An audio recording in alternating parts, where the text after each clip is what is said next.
Yes, I think the broadcast is live. So welcome to tonight's discussion about the fight or winning the fight for free speech, which is undoubtedly under attack in this country. We see Julian Assange incarcerated in Belmarsh prison, fighting extradition to the US for exposing war crimes. We have anti-racist socialists being suspended and expelled from the Labour Party for expressing solidarity with the Palestinian people, or for speaking out against the routine atrocities perpetrated by the settler colonial Israeli regime.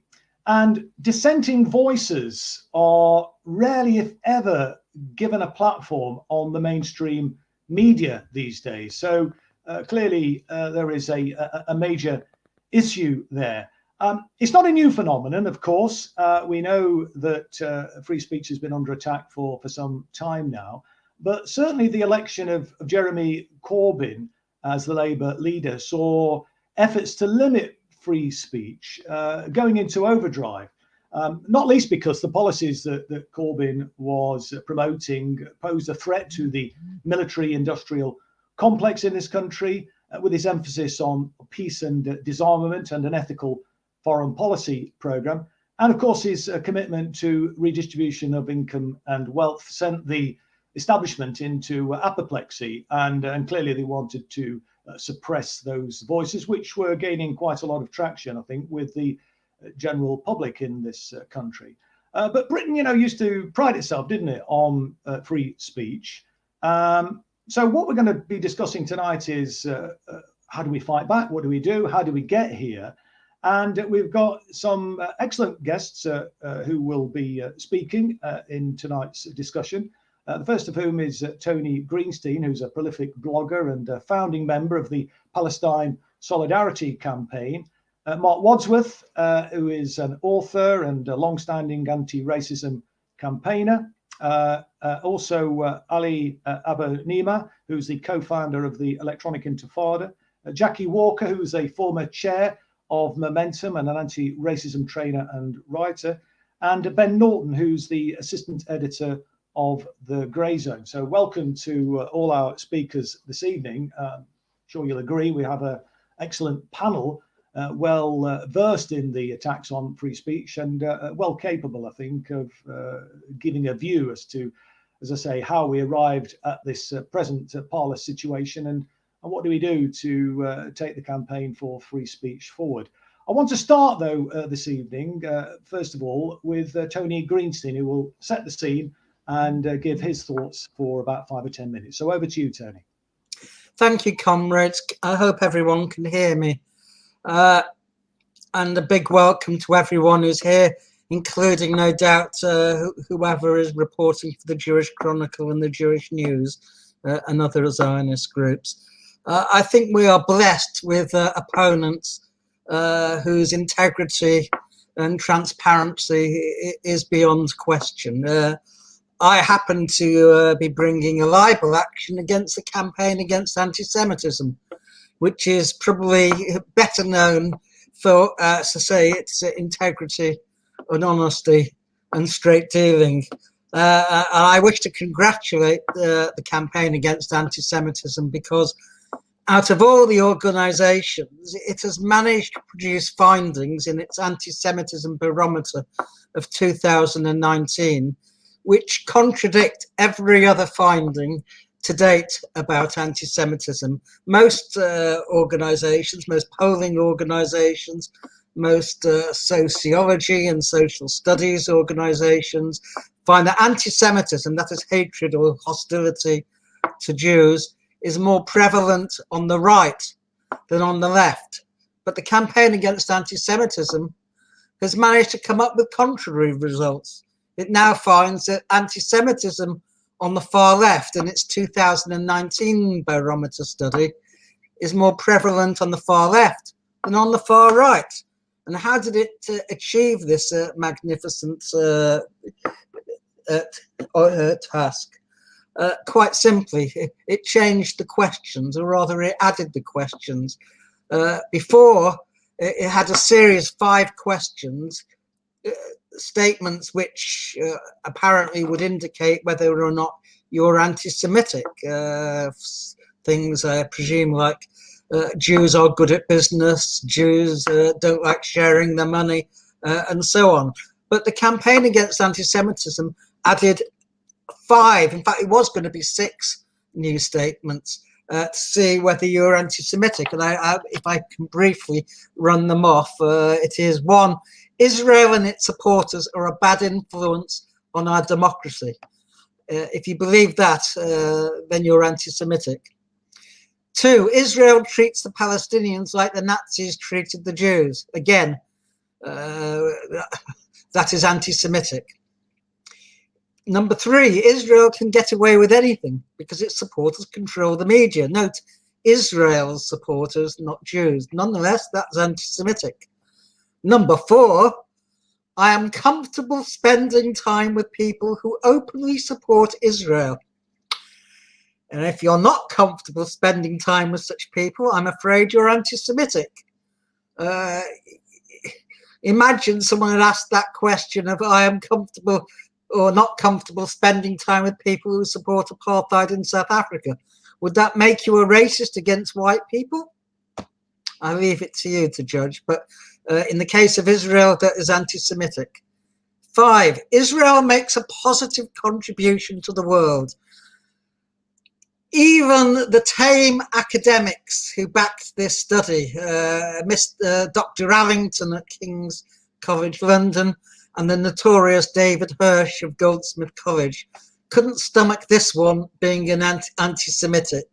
In other words, even if you don't believe Israel makes a positive contribution, that doesn't necessarily make you anti-Semitic. However, the campaign against anti-Semitism tells us that it's a very good predictor of people who are anti-Semitic. And lastly, of course, Israel has a right to defend itself against those who want to destroy it. So if you don't accept that, or you don't accept the terms of that debate, you're an anti-Semite. So you can see what the culmination of the process, which started off with the redefinition of anti-Semitism via the International Holocaust Remembrance Alliance definition, is. And of course, the campaign against anti-Semitism, which is the foremost organization leading the charge against free speech on Palestine. It was one of the 2 organizations which reported the Labour Party to the Equality and Human Rights Commission. You can see how it has taken this campaign forward. And it has its own definition of anti-Semitism, which is a cut-down version of the IHRA, because the IHRA, bad as it is, at least has a few paragraphs as a preamble to its 11 illustrations of anti-Semitism, saying that whether they are anti-Semitic depends on the context of the statement, and they could be or may be anti-Semitic. But as far as the campaign against anti-Semitism is concerned, all the statements, all the illustrations of anti-Semitism in the IHRA definition are anti-Semitic, full stop. One of them is, if you compare Zionism or Israel in any way to the Nazis, that is anti-Semitic. So I've been doing some research over the past few years about the relationship of Zionism to Hitler and the Nazis. I made a statement at the Palestine Expo organization, its festival last year. I said that Israel was the bastard offspring of Hitler, or of Nazi Germany, which was prominently reported in the Jewish Chronicle for reasons beyond my comprehension. But I wanted to give some other examples and to lay the basis that Zionism historically has never had any objection to anti-Semitism. On the contrary, it's always sought to ally with it and make use of it, because nothing Zionism hates more than the fact that Jews live in the diaspora outside Israel. And it came to share many of the same assumptions of the anti-Semites themselves about the asocial nature of Jews who are divorced from what they consider their rightful homeland. And being guests, as they put it, in other people's countries has made Jews, that was a historical view of Zionism, had made Jews asocial, not very welcoming, more of them to become businessmen and exploiters and workers and so on. So this was the historical view of Zionism towards anti-Semitism, that it was in many ways a force for good. And the question is, what was its attitude when the Nazis came to power? And the answer is quite simple. It saw the Nazis in exactly the same way as it had seen anti-Semitism traditionally. Whereas the vast majority of Jews reacted with horror to the rise of Hitler, the Nazis saw it as a golden opportunity to build their state. And I just want to quote, if I have a few quotes, which I want to read out to give you some indication of this. First of all, from Ben Gurion, the biography, the official biography by Shabtai Teveth. It's a final chapter of his book, The Burning Ground. And I do recommend people read it, where he says, the harsher the affliction, the greater the strength of Zionism. In other words, he wasn't at all put out by the rise of Hitler. Whereas the vast majority of Jews reacted with horror and they immediately launched an unofficial boycott of Nazi Germany, the Zionists went full steam ahead in campaigning against any such boycott. They wanted to work with the regime. And Ben Gurion himself is famous for his statements in December 1938, after Kristallnacht, when the British agreed to the Kinder transport, which brought 10,000 Jewish children over from Nazi Germany and Czechoslovakia, which of course had been invaded by then. Ben Gurion said, if I knew that it would be possible to save all the children in Germany by bringing them over to England, and only half of them by transporting them to Eretz Israel, then I would opt for the second alternative, for we must weigh not only the life of these children, but also the history of the people of Israel. That statement was made to the Central Committee of Mapai, the Israeli Labour Party. And Ben Gurion's biographer, Shabtai Teveth, who in many ways is a hagiographer, said in the final chapter of the biography, page 851, The Burning Ground, if there was a line in Ben Gurion's mind between the beneficial disaster and an all-destroying catastrophe, it must have been a very thin one.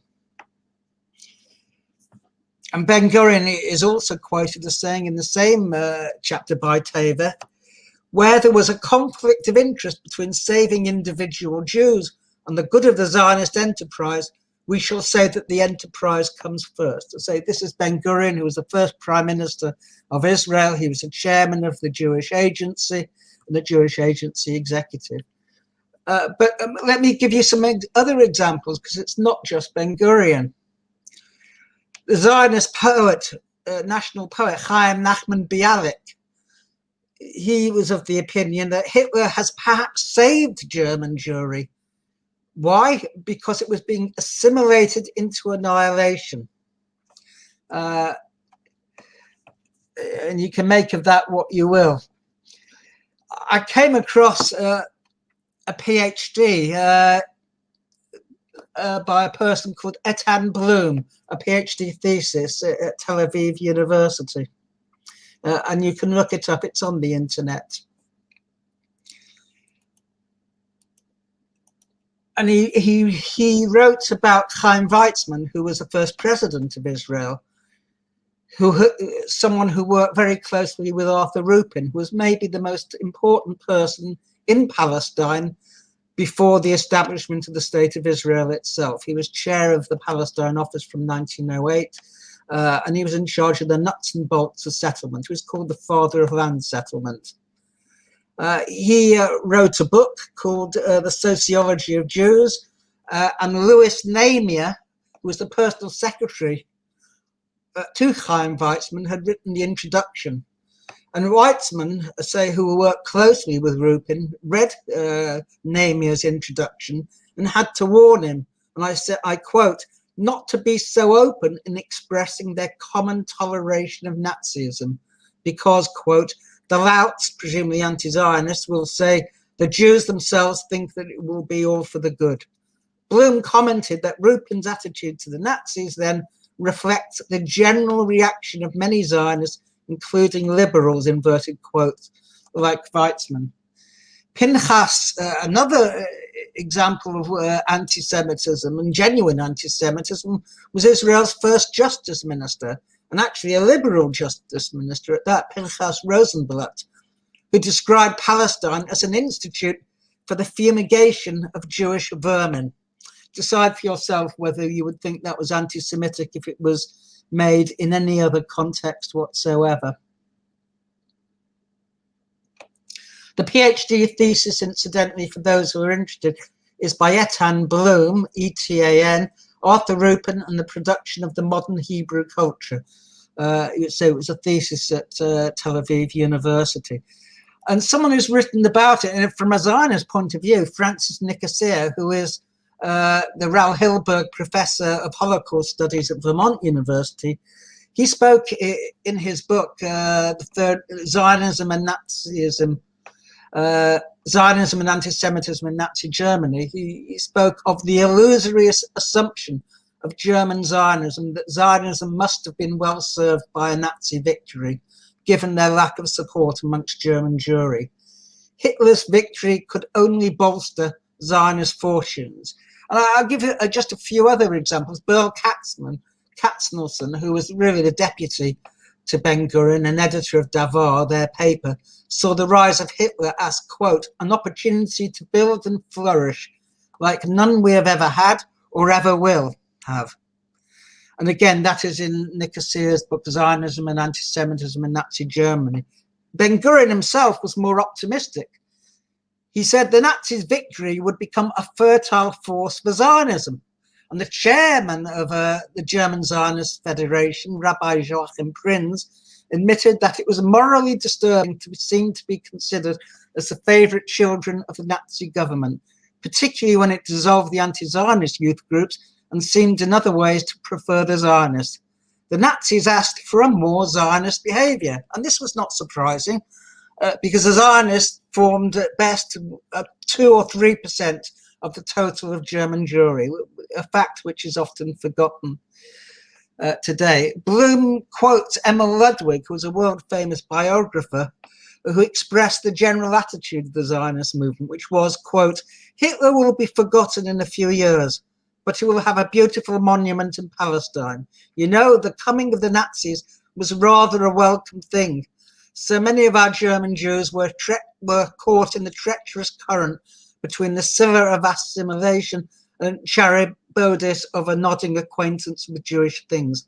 Thousands who seemed to be completely lost to Judaism were brought back to the fold by Hitler, and for that I am personally very grateful to him. I give you these examples because one of the illustrations, as I said, of the IHRA is that you shouldn't compare Israel or Zionism with Nazi Germany. And although some people make a very simplistic comparison and say Israel is like Nazi Germany, which is not the case, extermination isn't yet on the map of Zionism, there are obviously many, many similarities. For example, when Israeli mobs chant, as they often do, death to the Arabs, how is that different from the chant that was heard in Poland and Germany pre-war? Death to the Jews. There are many, many, other examples of similarities. But this is just one example of the IHRA. I picked it out because in many ways it's the most contentious. When Jeremy Corbyn said that he could support the IHRA, but for one half of the examples. Tony, we probably need to wind it up now, mate. We've gone over time. I'm sorry. Oh, yes. Sorry. Yes, thank you. No, thanks very much indeed for that. That's a fascinating insight, Tony. And many of the things that you have outlined there, I mean, factual, historical points, of course, get you into difficulty these days in the Labour Party and in the wider media. It seems now people are persecuted, certainly demonized for expressing the truth. We saw that with, for example, Ken Livingstone, who was, eventually he's decided to resign from the Labour Party, but was initially suspended for referencing the Havara agreement. But look, when I took my case against the Labour Party last year in the High Court and won and secured costs from the party, I always said all along that when we took that case that if we were to be successful and win costs, that I would use those costs to establish a left legal fighting fund, which has now been created, and we have been helping quite a number of people already, and we continue to do so. Obviously, we need to raise funds for that on an ongoing basis, but it is an important weapon, if you like, in the battle for free speech, certainly as a useful way of defending people who have been unfairly traduced by the Labour Party and the Board of Deputies and a range of others who are seeking to get the truth out there and speak up predominantly for the Palestinian people. But of course, free speech isn't just simply about speaking out on Palestine, important though that is. As I've already said in my opening remarks, people like Julian Assange are currently being persecuted for the temerity of exposing war crimes by the United States of America, and is facing a potential prison sentence, if they're successful in extraditing him, of 175 years, essentially, obviously, the rest of his life.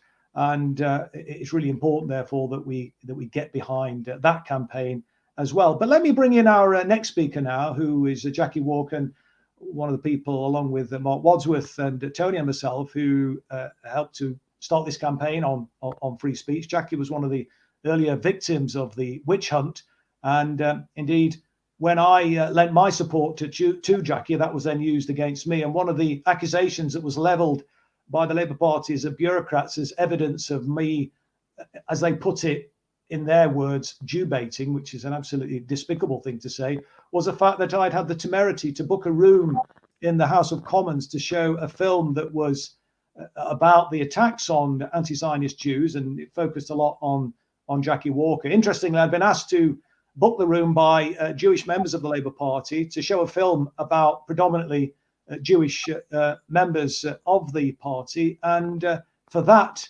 and I believe that all the participants, or nearly all the participants in the film, were also themselves Jewish, and for that I was attacked and traduced and demonized as some sort of anti-Semite for having the temerity to book a room to show that film. If you've not seen it, it is an excellent documentary, well worth viewing, and you can see it now, I believe, free of charge by logging on to YouTube and searching Witch Hunt film Jackie Walker, and I think you should find it.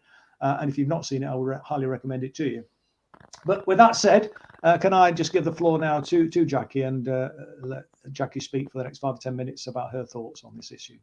I mean, like you said, I mean, I'd really like to take this on and be a bit more sort of general in terms of what's happening to free speech at the moment. But I must just catch something that Chris said, because actually what happened then was that the Board of Deputies decided to name me and Ken Livingstone specifically, and really name us to make us banned people.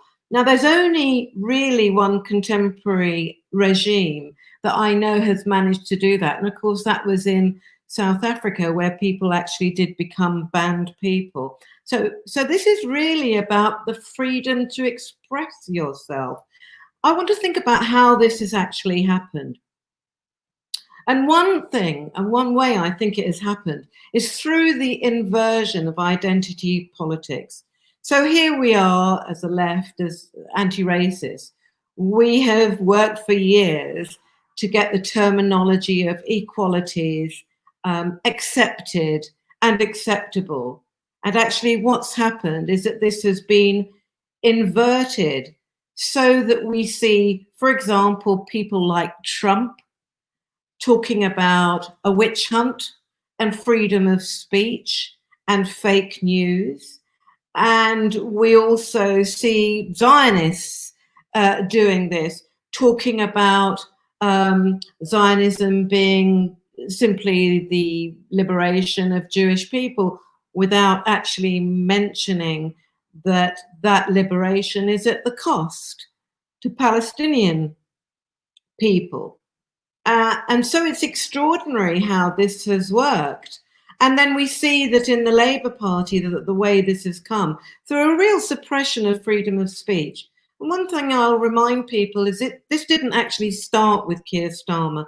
This happened and started under Jeremy Corbyn for lots of different reasons. And of course, the pressure that he was under was huge. And what we've seen now is a stepping up of that by Keir Starmer. And we have seen him go through the charade of a so-called conference where there were no votes and no speeches, and there was no reason why that wouldn't be true, where CLPs have actually been virtually forbidden from discussing and mentioning my name, where people are forbidden to discuss whether they're suspended or not. They have been totally forbidden to speak about the leaked report, and this is all without any ruling having gone through conference or any of the democratic processes. Because, of course, what is now become profoundly true is that the watchdog that would usually guard our rights, who are the people like the HRC, like the media, have themselves become not just corrupted, but co-opted by the establishment. That process this week took a huge surge ahead when we saw the new appointments for the BBC and the regulation of people who work for the BBC in terms of what they might tweet out on pain of being sacked. We already have, according to academic research, the most right-wing media, newspapers in the whole of Europe. That's going to be, of course, increased by the new, is it called GBL? News station that's going to come up, where I hear Nigel Farage is going to be a key presenter. So here we have this topsy-turvy world where socialists and anti-racists have been pilloried for being racist, where freedom of speech is apparently only free if you follow a particular political and ideological line. Where this week, for example, we've also seen the education system now being censored so that you can't use material that critiques capitalism. So we're now at an extremely dangerous point in terms of freedom of speech. This is not just about Palestine. This is not just about race. This has now become, if you like, about the salvation of the world. And I say that with no feeling that I'm exaggerating. Because when you have a country dominated by a Murdoch press, which is a press that actually doesn't really believe in global warming, when you have so few years to actually in any way mitigate the effects of that, then what we're into is not just about the survival of one people over another. We're actually talking about the survival of humankind. And so I think we need to be taking these limitations on our freedom of speech very seriously. And just one more case in point. This week, I don't know how many of you noticed, Ai Weiwei went to Julian Assange's trial. And it wasn't mentioned in any way. I don't know how many of you saw that, because of course it wasn't reported by the media. What's interesting is if your name is Pussy Riot and you're speaking out against Putin, or you're Ai Weiwei and you're speaking out against the Chinese regime, you will be reported. But anybody who dares question the increasingly authoritarian stance of our media and our so-called leaders, you will not be reported in this country. And this is something that is of critical importance. Thank you. Thanks very much indeed, Jackie. That was a really useful insight and taking a wider perspective, which I think is really useful and important in this discussion. I want to now bring in Marc Wadsworth, if I can. Marc described himself as a citizen journalist, amongst other things, but Marc, back in the day, worked on the Daily Mirror, so has experience of working in the mainstream media. And I think, Marc, you'd probably agree, I don't know if you want to touch on this in your contribution, that we have anything but a pluralist press in this country, or indeed a media across the piece, really, falls down badly in terms of showing or giving opportunities to different voices and different perspectives. We get a very one-dimensional view of the world, it seems to me, and there is no real alternative. I mean, I think the Daily Mirror isn't what it once was, but I don't know whether you would agree with that. But maybe you could perhaps in your remarks perhaps just touch on that briefly and then get into the main body of what you were going to say this evening. So over to you, Marc. Thank you very much. And it's an absolute pleasure to be on this broadcast on the first day of Black History Month in Britain. And I have to say that Tony Greenstein is an undoubted scholar.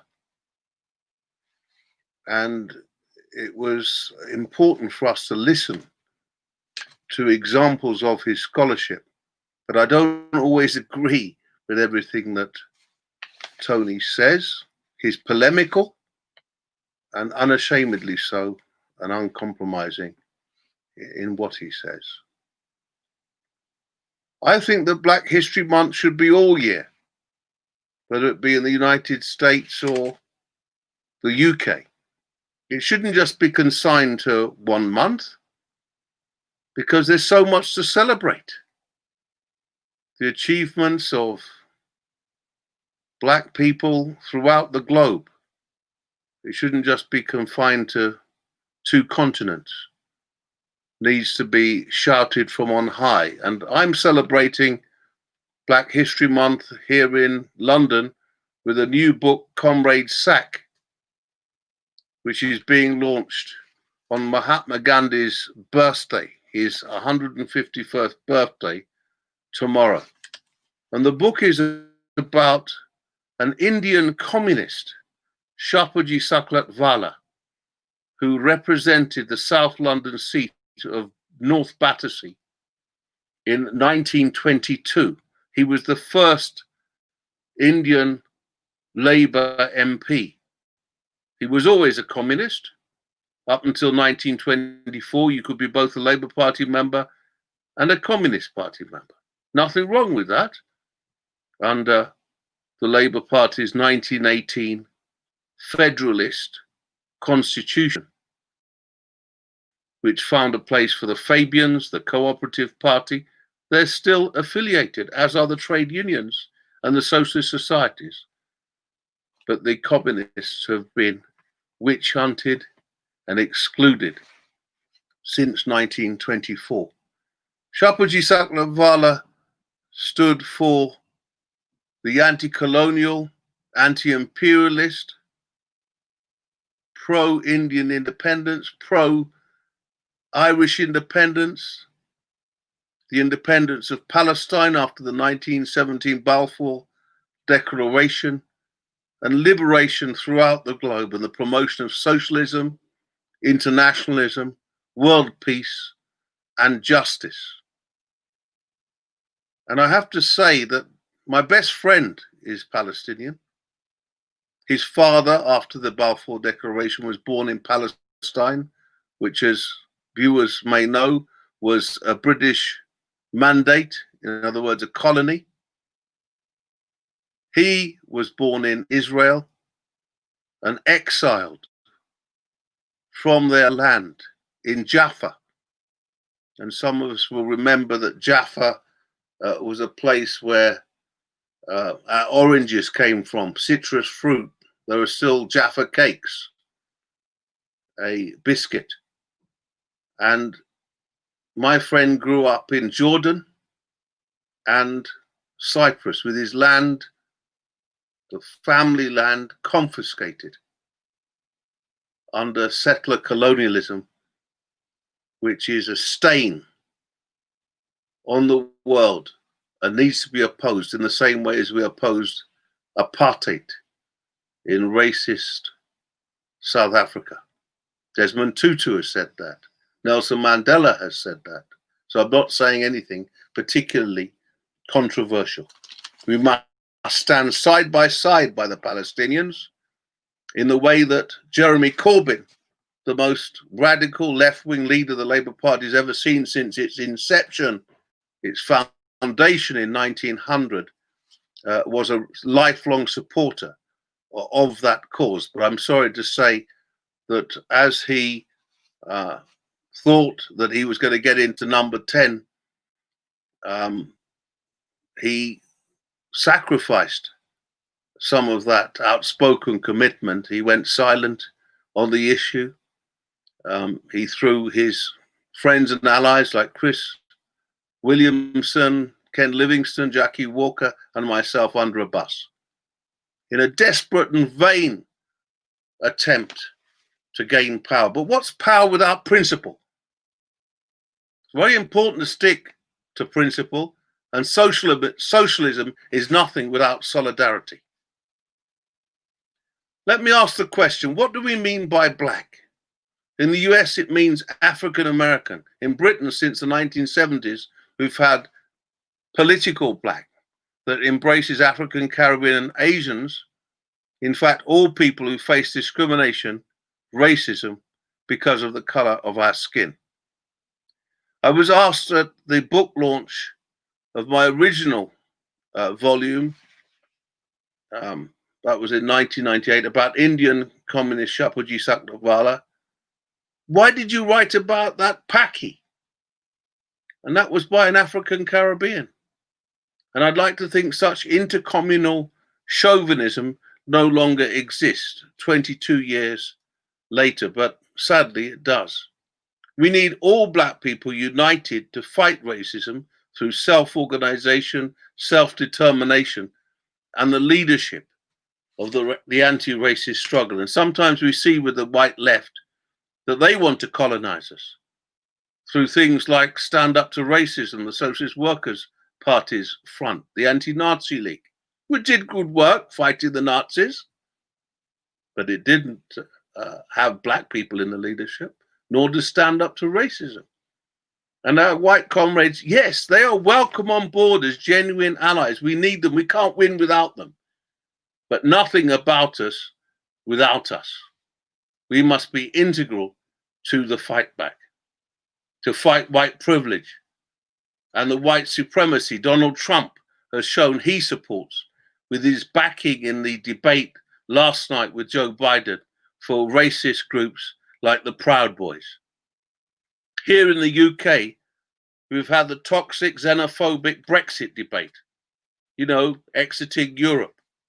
Grenfell, that fire, that massacre of 72 human beings who are mainly migrants, asylum seekers, Muslims, black people, but predominantly poor, in a tower block where they lived, which was basically just an incendiary building that the town hall, Kensington and Chelsea, the richest borough council in the country, didn't care, burnt. And I'm surprised that the people responsible are not behind bars. They spent more time than the authorities chasing people for making claims for compensation that they say were fraudulent. And then we have Windrush, a ship that my father came over after he served in the Second World War from 1944 as an RAF volunteer. The Windrush scandal, a generation of Caribbean people thrown on the scrap heap by Theresa May's government and with her hostile environment policy. And that still hasn't been resolved in terms of compensation for people who were refused a passport, expelled from Britain, sent to Caribbean islands where they died, denied medical help and support. And the COVID crisis, where people of African Caribbean descent, Asian descent, are disproportionately represented among those who have been affected and those who have died.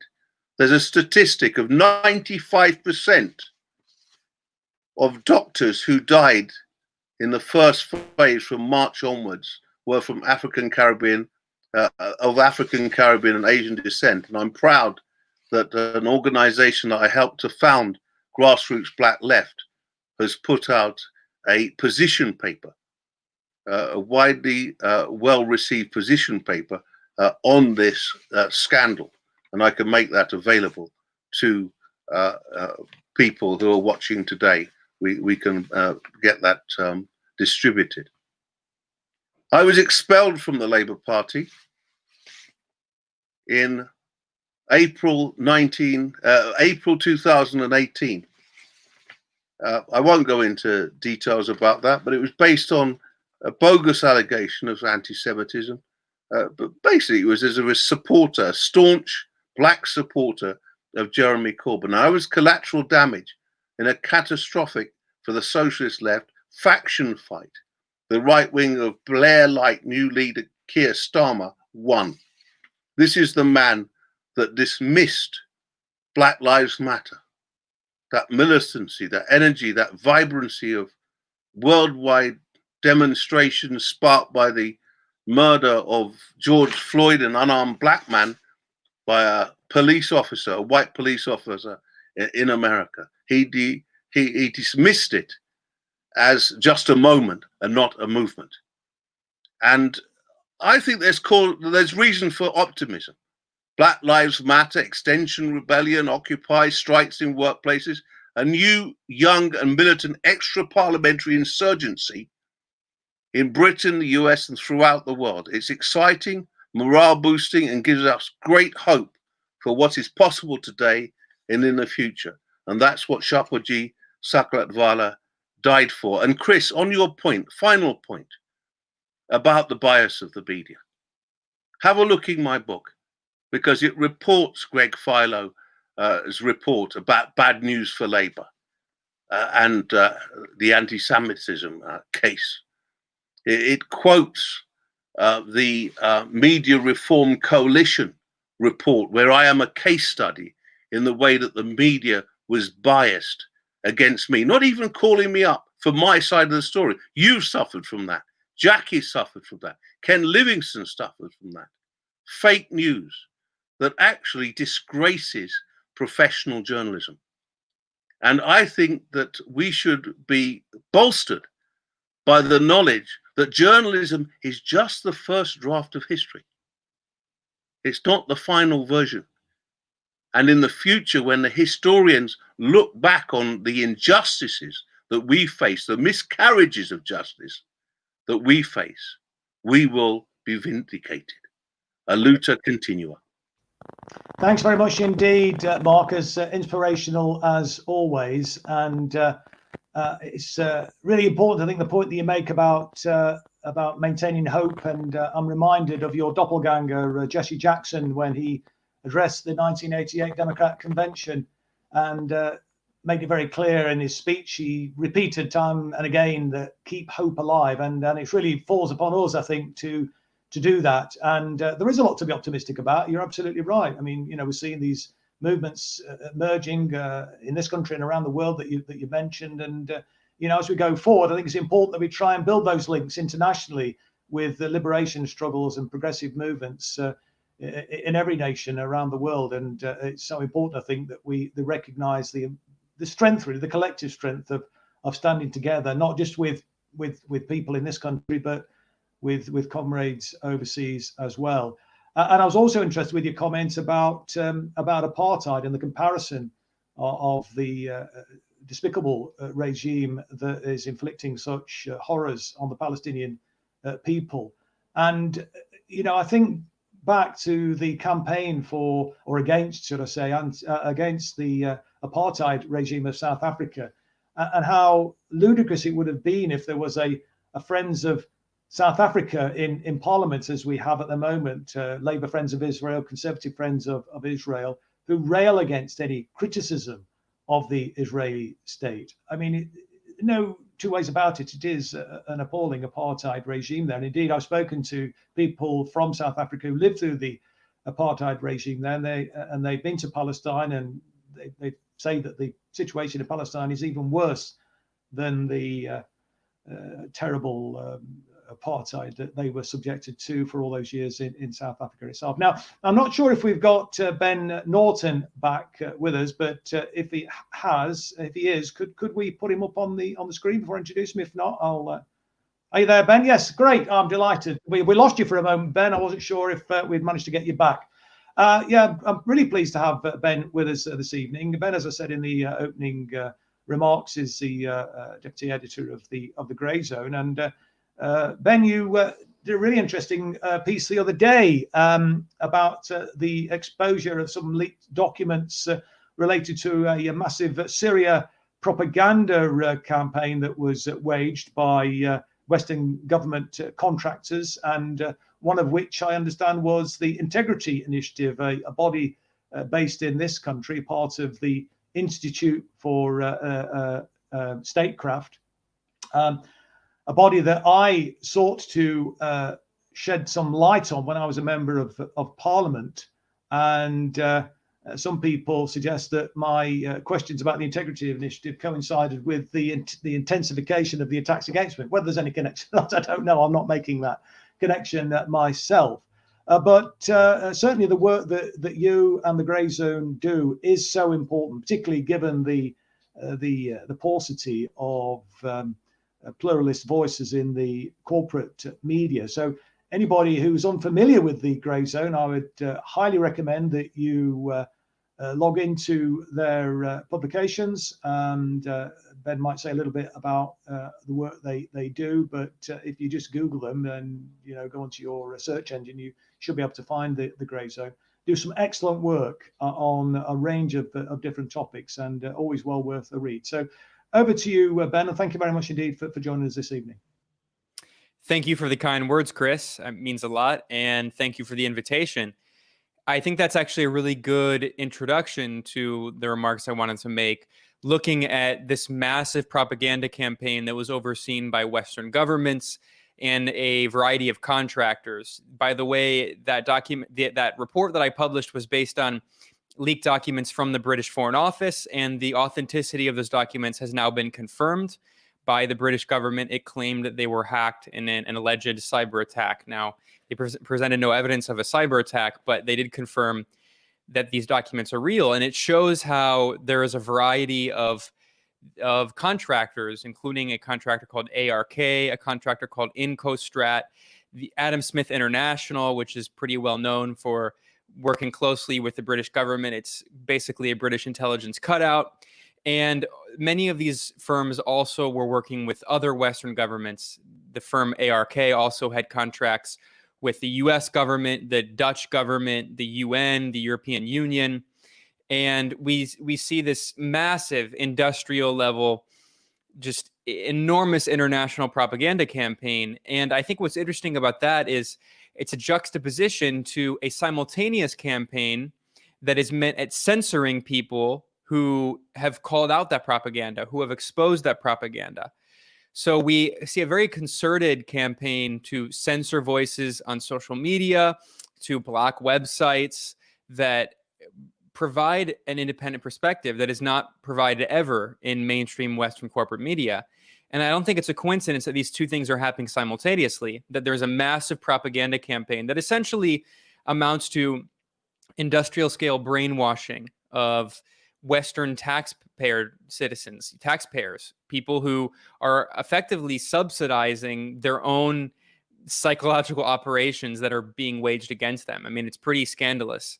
And in the scandal that I showed in my article, we should keep in mind that this is not just is targeted at people in the Middle East, although that doesn't downplay the severity of targeting the Middle East. There shouldn't be propaganda campaigns targeting people in Syria and its neighbors. But it's even more scandalous that those same propaganda campaigns also continued in the so-called West, inside the UK, where British taxpayers effectively subsidized their own propaganda brainwashing operations, and then in the US as well. Those documents that I reported on show that these firms were boasting that they had contacts with and were successfully placed stories in the New York Times, the Guardian, the Washington Post, CNN, UK's Channel 4, the BBC, BuzzFeed. All of the top major Western corporate media outlets were affected by this. And at the same time, we have seen that more and more voices that oppose the war in Syria, oppose the war in Yemen, oppose the regime change efforts targeting Venezuela, targeting China, targeting Russia, targeting Nicaragua, and anyone who speaks out against any of these imperialist crimes that are going on right now, there's a very real possibility that they'll be censored. We saw Venezuela Analysis, which is a major independent website in the U.S. that focuses, based in the U.S., with many of its reporters in Venezuela, although they're U.S. nationals for the most part, who are reporting on Venezuela, totally independent. They had their Twitter account suspended, and then after a backlash in a publicity campaign, Twitter agreed to restore their profile. But we've seen it happen to many other people, and especially targeting foreign media outlets. There's been massive censorship. And we have to understand that this censorship is not just done by Twitter and Facebook because they want to do it because they're just sitting around thinking who they can censor. No, it's initiated by the US government and the British government and other Western governments. We know this very clearly. In the case of our reporting at the Gray Zone, we've shown that the FBI, for instance, initiated a purge of alternative media outlets on Facebook and Twitter. And of course, I should stress that Facebook owns Instagram and also WhatsApp, the most popular messaging app in the world. And of course, YouTube is owned by Google. All of these platforms are, Facebook and Google, that is to say, are contractors with the US government. Google, for instance, has contracts with the CIA. Google has contracts with the U.S. military. Google helps support the U.S. military occupation forces in Iraq. Google has contracts with U.S. police forces across the country that help them surveil activists, including right now, while Google pretends to support Black Lives Matter, it's actually supporting the surveillance state that is suppressing Black Lives Matter activists and spying on them and violating their civil liberties. In the case of Facebook, we know that Facebook works very closely with the U.S. government and especially has links to the Atlantic Council, which is funded by the U.S. government and by NATO and is used, ironically, in this kind of circular censorship strategy. The Atlantic Council, which is funded by Facebook and the U.S. government and the British government and NATO, is used by Facebook as a supposed independent fact checker in order to censor websites that criticize U.S., British, and NATO policy. So you can just see these networks, they're quite clear. And I was saying that the FBI initiated this purge targeting alternative media, and there are websites like the American Herald Tribune, which they claim was supposedly an Iranian op. Now, most recently, the FBI and the NSA initiated a very dubious campaign, speciously trying to link this website no one had ever heard of called Peace Data, which had 197 likes on Facebook. So it virtually didn't exist.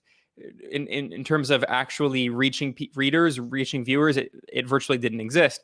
But the FBI claimed without any evidence that it was a Russian cyber operation to help Trump win by posting left-wing content criticizing Joe Biden and Keir Starmer.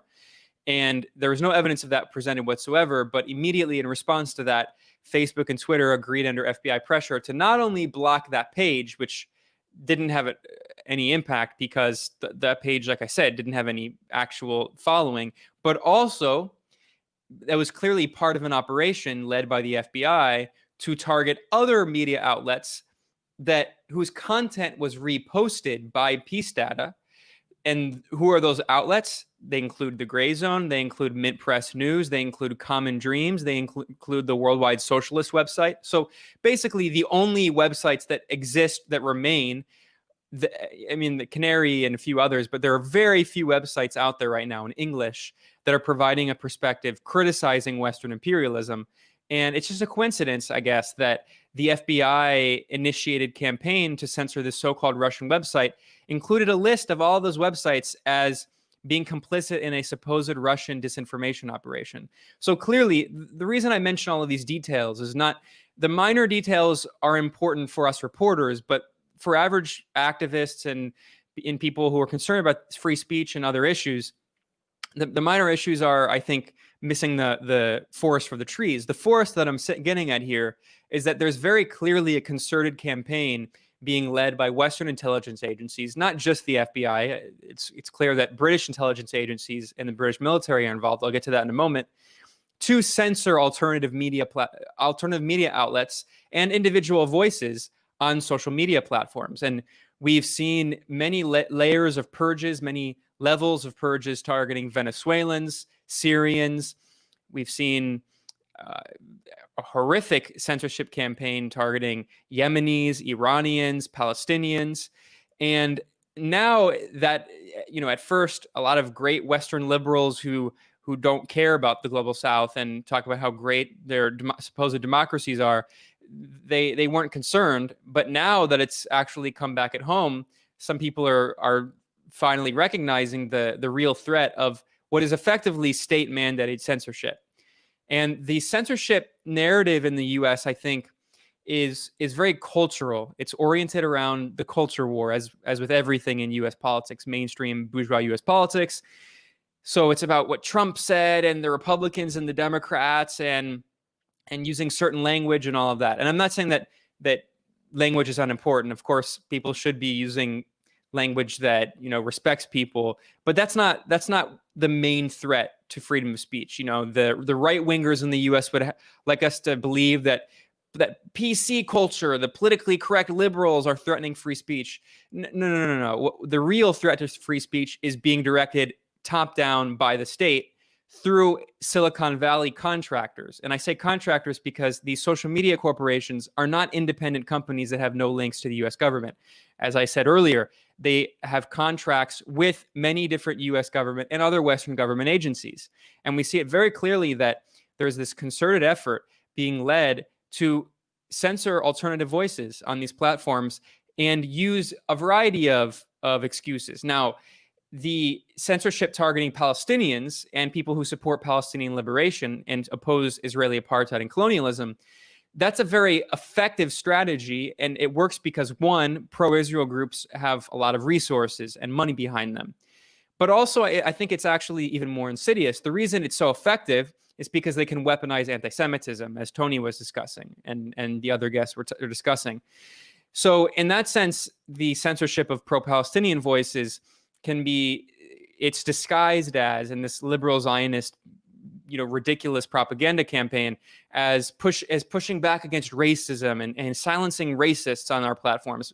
It's cynical. It's totally false. They're the real racists who are censoring anti-racists. But there's a certain logic to that narrative. But I think we should also understand that censorship campaign as part of a larger censorship campaign, and that is the kind of beginning of a larger imperial censorship campaign targeting anti-imperialists.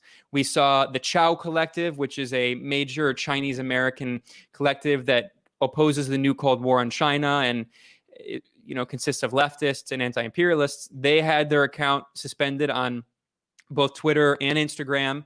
And then in response to a massive publicity campaign and people signed an open letter, they did agree to these companies agreed to restore their accounts. But it's clear that what they're doing is they're testing the waters. They're starting with lower level accounts to see who they can suspend and how much outrage there will be, and continuing to work up and work up. And again, this is not empty speculation. There are so many examples of the FBI's hand, also the Mike Pompeo State Department's hand. The Mike Pompeo State Department just published an article just a few weeks ago, a report rather, listing so-called Russian disinformation websites. And it listed several websites, including Global Research, Global Research is a Canadian website run by this guy, Michel Chodorowski. I don't really know much about him, but what is clear is that he is not in any way working for the Russian government. He is a Canadian national, and actually the US State Department report didn't even try to link him directly to Russia, but they said that his website, Global Research, is dangerous, supposedly, because it's publishing information that helps support so-called Russian propaganda and Russian disinformation interests. And then in response to that, Global Research was Twitter and other social media platforms put up warning messages saying, don't read this link. So if you post a link now to Global Research, even though there's no evidence whatsoever linking it to Russia, but they're saying undesirable information. So if you now click to any link on this website on Twitter, you get a message saying you should not read this website. Then that was just one level of censorship in response to this U.S. State Department report. After Pompeo published this report, some of the other websites listed, who are probably more actually linked to Russia, they were completely blocked on Twitter and Facebook. So, and we've seen something similar with Press TV, which is an Iranian state-backed media outlet that had it actually has had its YouTube account deleted 6 times. 6 times.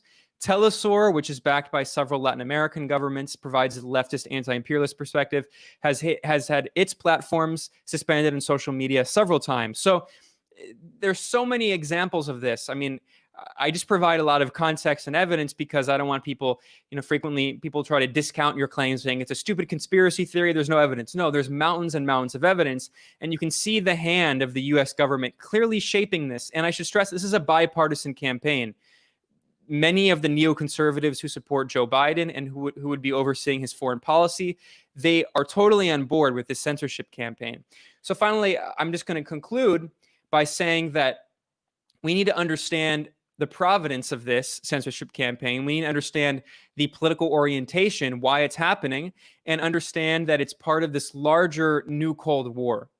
The U.S. Department of Defense, the Pentagon, published a report over 2 years ago now. It was the first national defense strategy for the United States in a decade, since 9/11. And it was important because it's a marked shift from the so-called war on terror rhetoric.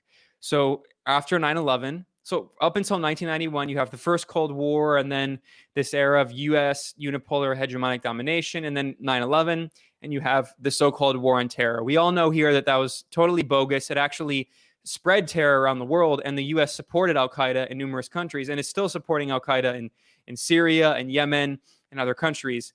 So it's totally ridiculous and a total farce, just marketing to justify the U.S. expanding its military operations around the globe. But I think that we can say pretty conclusively that the war on terror, it's not totally over, but that paradigm has shifted, and we're now in a new paradigm of the new Cold War.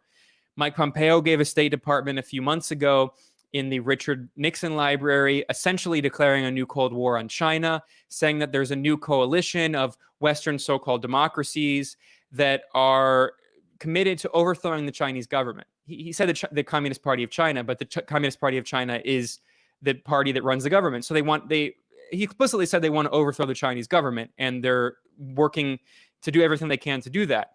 The U.S. military is doing military exercises right now, and the U.S. Air Force published photos showing that their soldiers have patches, and the patches show a Predator drone over a red silhouette of China, as if they're bombing China, and they were doing a simulated invasion of an island near the South China Sea. So there's so many examples of this here. And as part of the new Cold War, you have to also manufacture consent for this new Cold War. And the way you do that is through control of media narratives. And it's very clear that the US government and other Western European governments are very concerned that they've lost control of these media narratives, because Western corporate media outlets they've just completely lost the faith of their own citizenry, because they've just printed so many lies again and again, lie after lie, to justify Western wars of aggression. I mentioned the role of British intelligence services in the British military.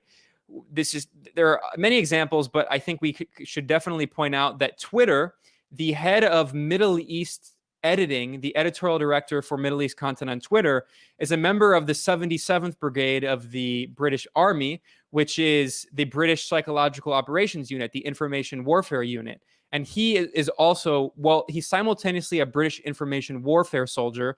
He's also a senior executive at Twitter. And there are other examples. So the point I'm saying is going forward is that we should be really concerned about not just pro-Palestinian voices, but anyone speaking out against the regime change efforts against Iran and Venezuela, anyone who opposes the war in Yemen, and most importantly, anyone who's speaking out against this ridiculous, pointless, needless new Cold War on Russia and China.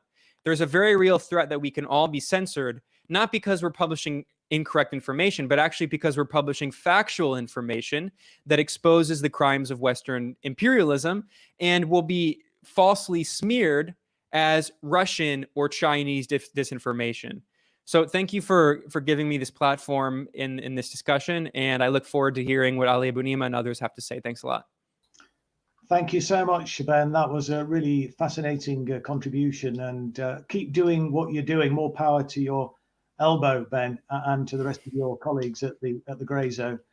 You know, they say that there's nothing new under the sun, and I remember reading about the Operation Mockingbird that was exposed by the Church Committee in 1975, where the CIA got tame journalists, as it were, to place stories to support the administration, to reinforce the Cold War, to undermine the burgeoning civil rights movement. And you know, it's just the same old thing, but more sophisticated now. So voices like we hear in the Grey Zone are really crucially important, because we're not hearing those voices, those aspects of the truth in the mainstream media. So keep going, Ben, and doing what you're doing. I was also particularly interested in your comments about Syria, because I mean that was one of the other issues that I was attacked about, because I questioned the evidence that was being used to justify the airstrikes on Syria. I think it was in 2018, and I was dismissed as a crank by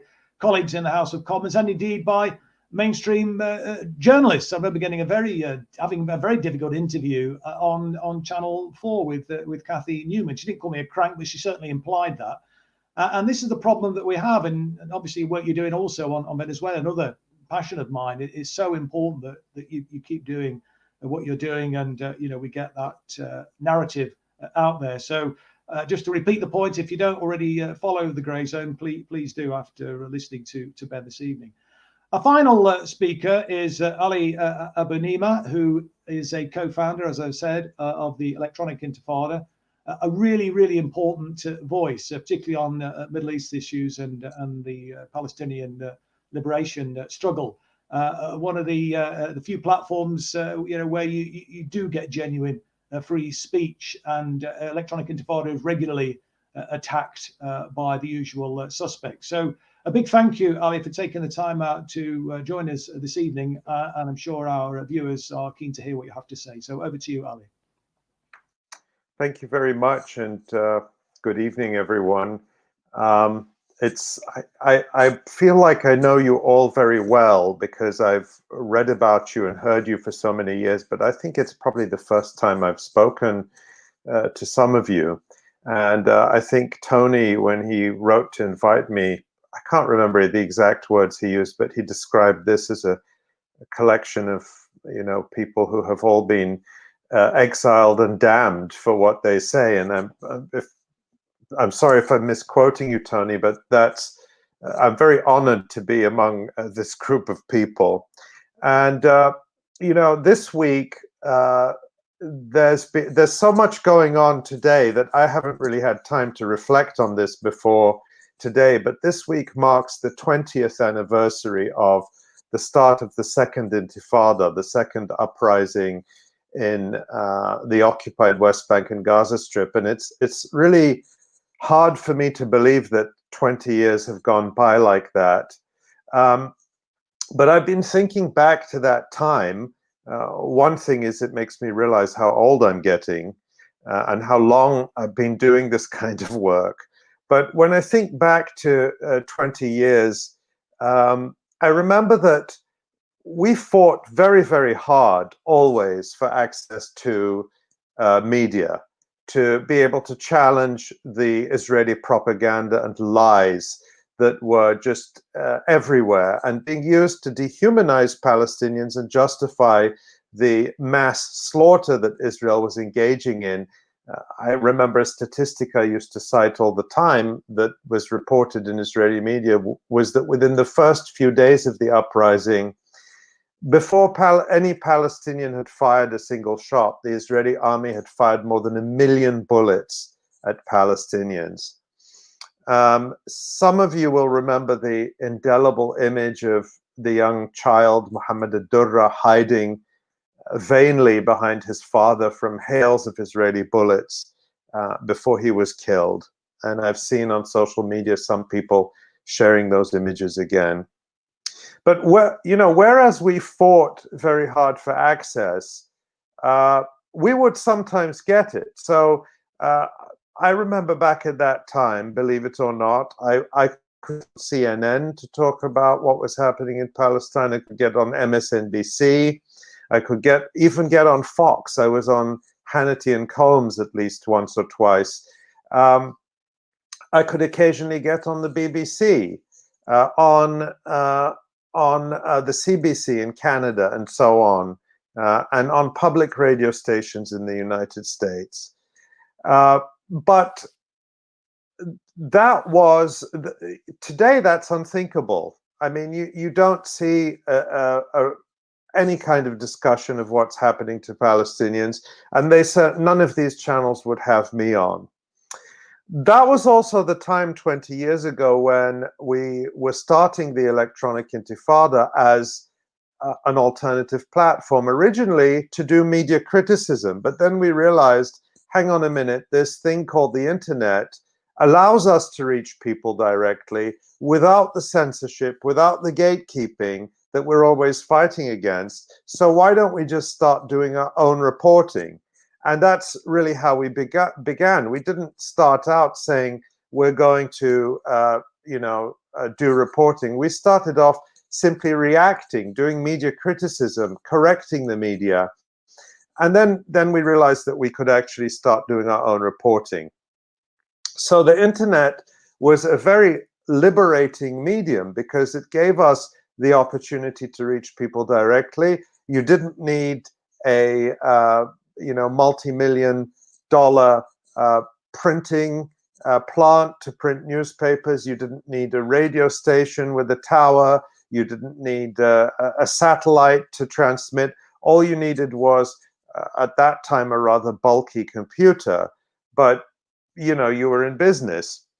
And I think the power of that, very quickly became apparent to anyone, to everyone, and most of all to our governments and the powers that be, who realized that the control that they asserted over people's thinking through the very limited media choices we had prior to the internet, they were losing that grip. Even prior to the internet, there was this sort of myth of a free press, a myth of a free media, but you really only had 3 or 4 channels. You really only had a few major newspapers, and although there might have been some debate in them, the range was very, very limited. And then along comes the internet and changes that. And Ben Norton laid out quite well, and so I won't repeat that, the kind of censorship that is now being exercised by corporations like Twitter, like Facebook, hand in glove with the governments, the Western governments, and of course the Israeli government. There are some really quite shocking examples of how extreme this censorship is becoming. Just last week, YouTube, Zoom, and Facebook all blocked an event at San Francisco State University featuring Layla Khaled, the Palestinian hijacker from the early, known, a resistance icon, but known for taking part in hijackings in the early 1970s. She herself was a child when she was expelled from her home and her country by Zionist militias in 1948, and she grew up to become a resistance fighter. And she never injured or killed anyone. Leila Khaled does not have anyone's blood on her hands, and yet Facebook, Twitter, and Zoom all blocked an event at a university. And I think it's important to just think about the significance of that these corporations can now decide what is taught in a classroom. We're all dependent on this technology because of the pandemic. We were already becoming dependent on it, but more so now. And the whole notion of academic freedom, where students can hear from whoever they want to, teachers can teach what they want to, it's a mockery when these companies can just unilaterally shut down an event and there's literally no way to hold it.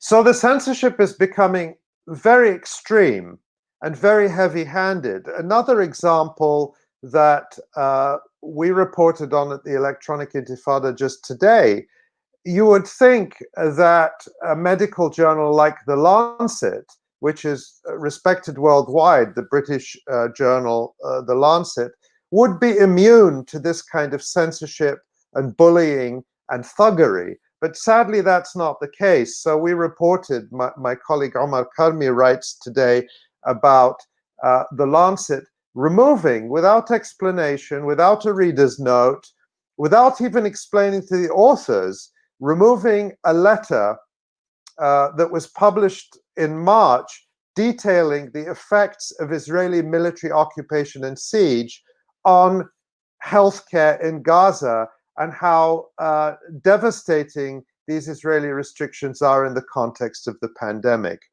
So even The Lancet, which is supposedly a scientific journal with peer review, with independent editorial standards and so on, is subject to this kind of censorship.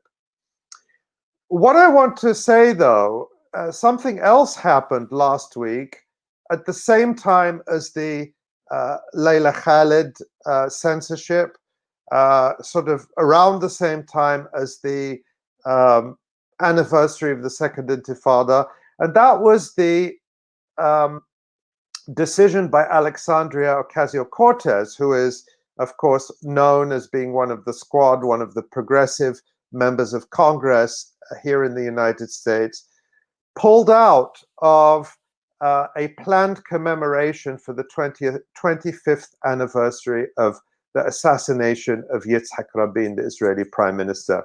And she pulled out because of the uproar and the backlash, highlighting that Yitzhak Rabin was a war criminal for his entire adult life, starting in 1948, all the way through to the day of his death.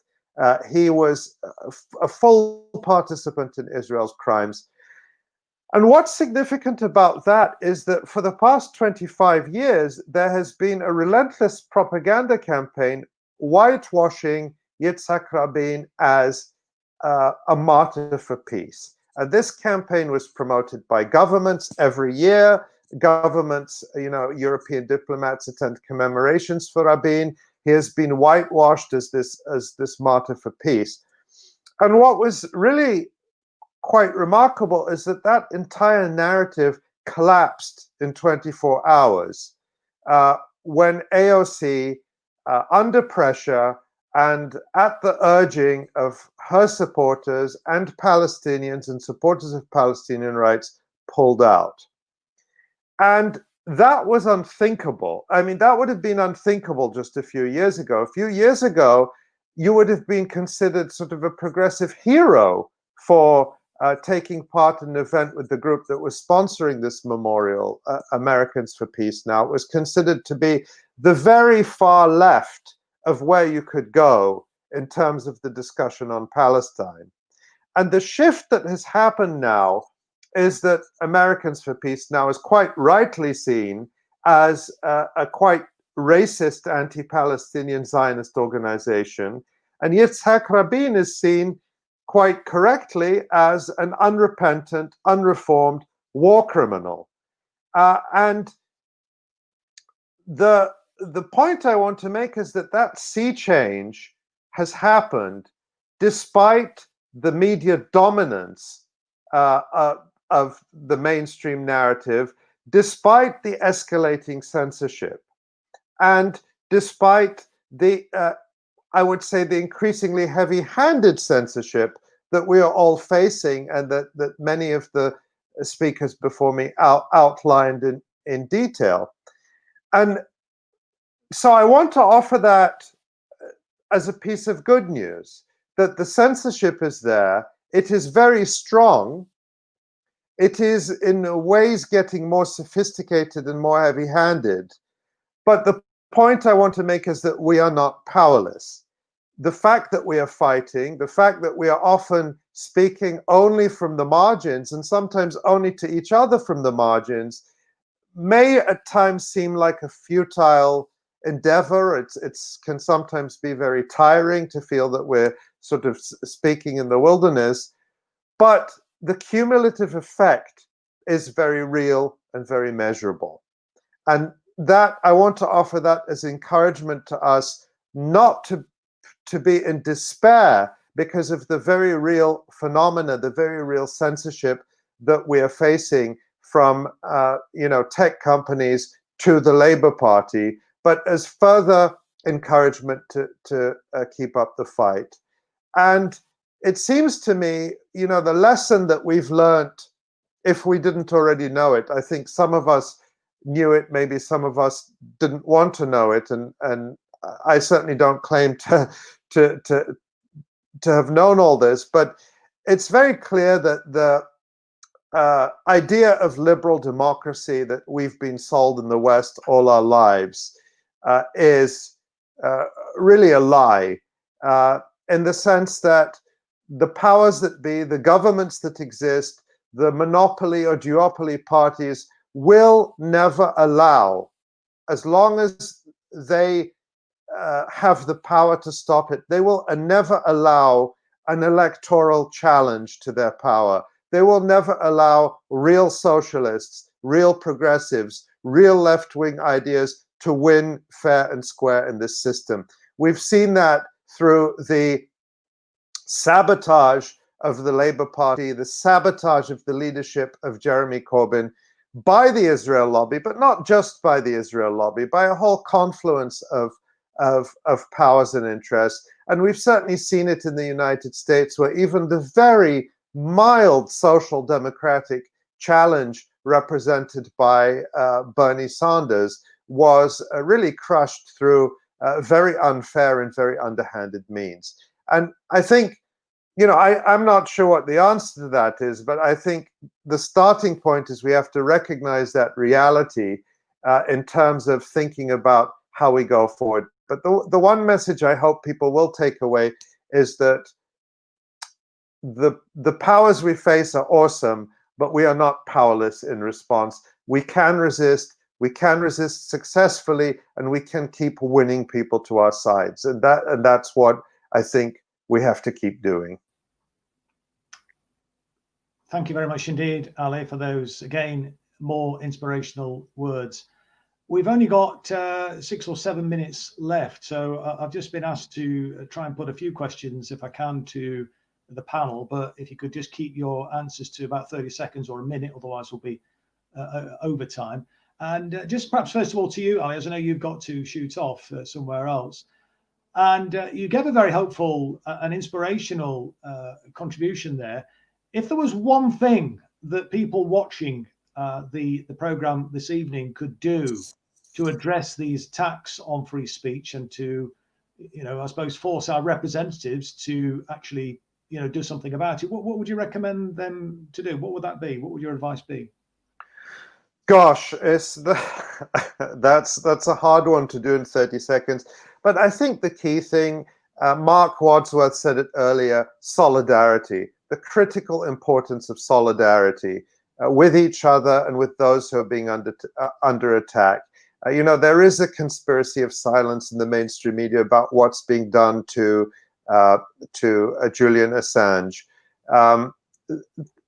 I think that we must not be intimidated. We have to speak our minds. We have to continue speaking our minds in a principled way, and we have to stand by each other when we're attacked. I think solidarity is absolutely fundamental to our ability not just to defend ourselves, but to move forward politically.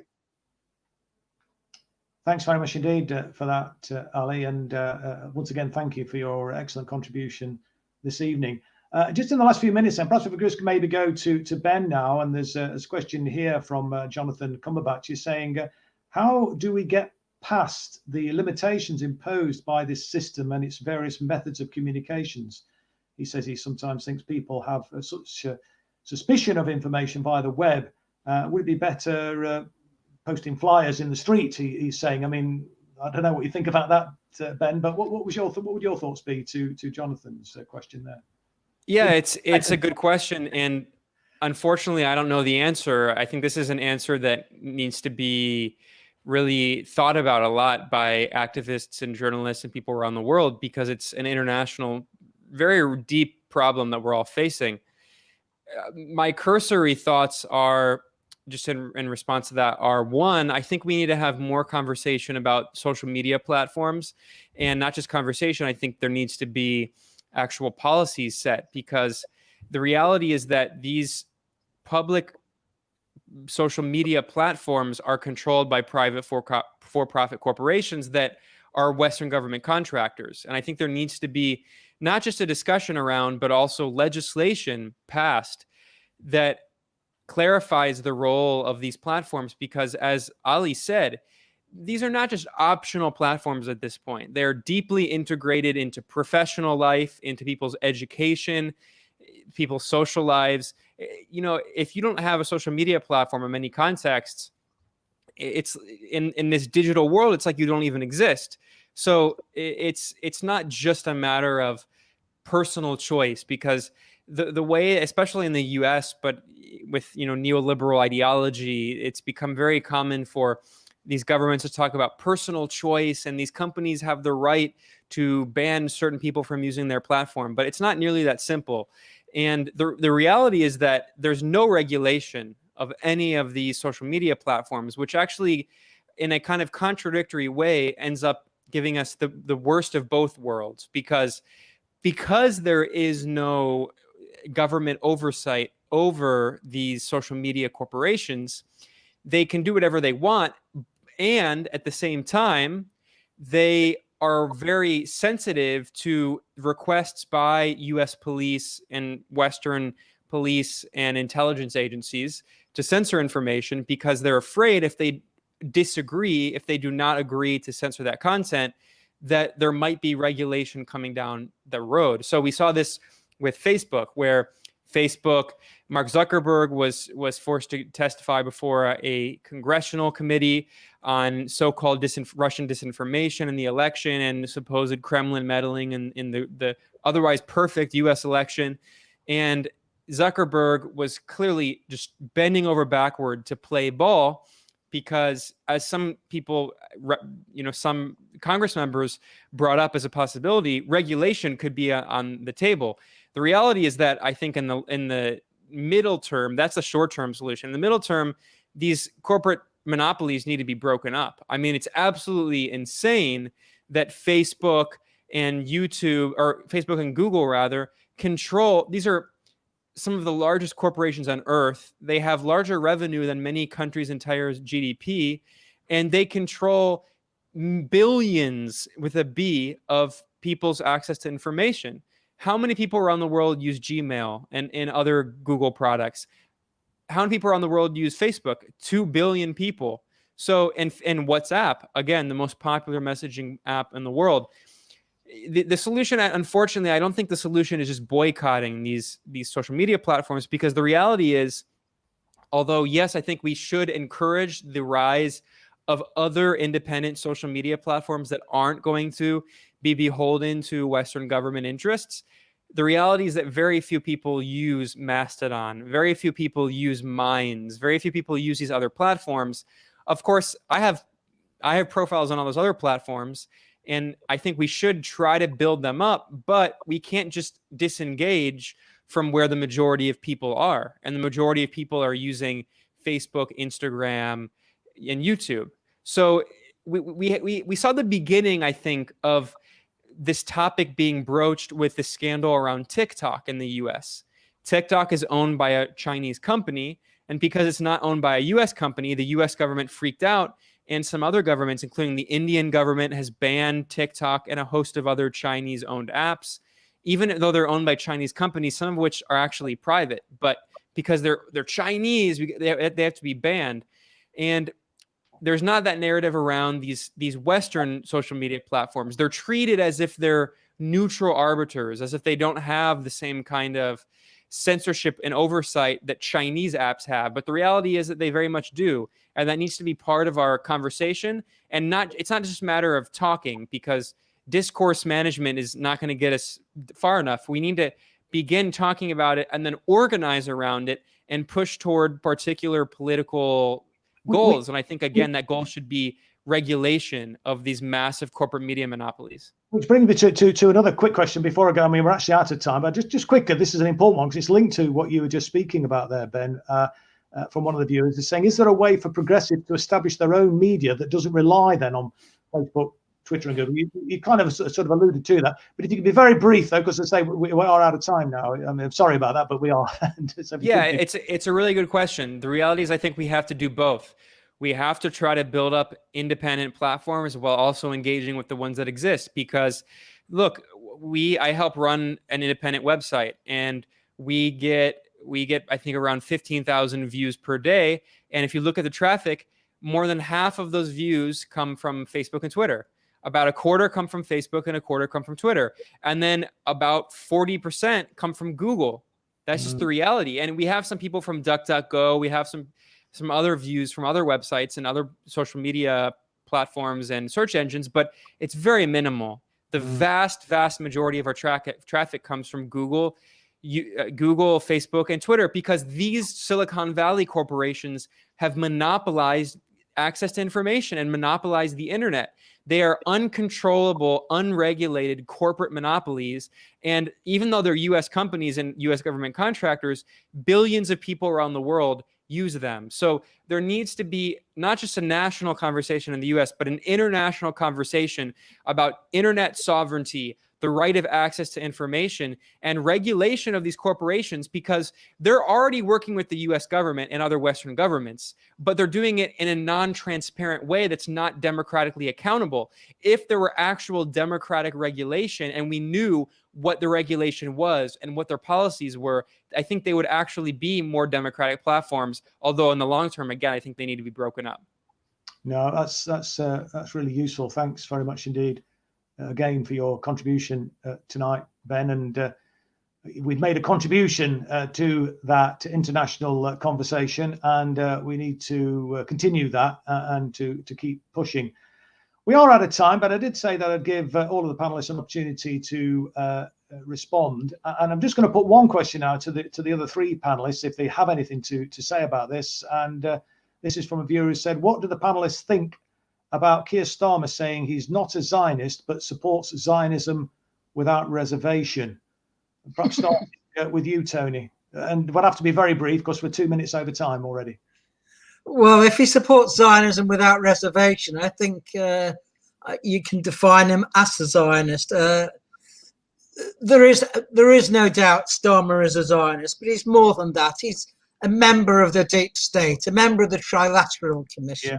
He is as reactionary as one gets, and it throws a question mark over Corbyn's judgment, the fact that he was ever in the shadow cabinet, especially as he was part of the chicken coup. But Starmer is also a racist. He talked about a Black Lives moment. If you don't oppose and if you don't take on imperialism and colonialism, which is where racism comes from, that marks you out as a racist. And there's no doubt that Keir Starmer is a fully fledged racist. Let's face it. He's a defender of British capitalism, come what may, and capitalism is the source of racism. So that's my view. What's your thoughts then about Keir Starmer saying he's a Zionist but doesn't support Zionism without reservation? What would you say, Mark, on that? You still with us, Mark? Yes, I'm still with you. I don't shirk this issue at all. My book's 252 pages long, so I don't just talk about Israel, anti-Semitism, and Palestine, but 2 of the pages, look at my preface, 2 of the pages are about this central issue of settler colonialism, which is a stain on the world. And so I think, you know, we talked about alternatives to what's there at the moment. Have a look at my website, thelatest.com, Britain's first dedicated citizen journalism website, a fantastic forum for the fight back and those conversations. And in books are important as well. And yes, that's why I wrote this one. No, indeed. And I hope people will go out there because it offers a sort of roadmap of optimism, of hope, of how we can fight through insurgency. We can mount a fight back against all these reactionary forces. From that, I take it you don't think very much of what Keir Starmer was saying about not being a Zionist, but supporting Zionism without reservation. Then let me move to Jackie. Then Jackie, just get your thoughts, and then we'll have to wrap it up for this evening. What's your thoughts on Keir Starmer's remarks there? My thoughts on it. This is dissembling. I mean, this is the trick that he does all the time. You know, today he said something about commemorating Black History Month, while at the same time compensating people in the Labour Party who appear to have been quite racist against Black MPs. This is called dissembling. I think we know who Keir Starmer is, and we know very clearly what he supports. He's the person who put Ruth Smith in front of us and said she is the person that should be emulated. That tells us all we need to know about Keir Starmer. Thanks very much indeed. Thank you everybody for watching this evening. Apologies that we've gone slightly over time. We've gone well. Actually, normally we're just on air for an hour. We extended it for half an hour because of the breadth of the topic that we were discussing and the fact that we've got 5 guests on the program. I hope that those of you that have stuck with us have enjoyed it. Please join us next week on Resistance TV on Wednesday at 7 p.m. when we will be discussing the post-furlough scheme that the government has put in place in response to the COVID crisis. We've got another excellent panel, Kerry-Ann Mendoza, who is the editor of The Canary, Jyoti Brar, who is the deputy leader of the Workers' Party, Ian Hodson from the Bakers Union, and Steve Headley from the RMT. So please join us next week, and thank you for tuning in this evening, and good night.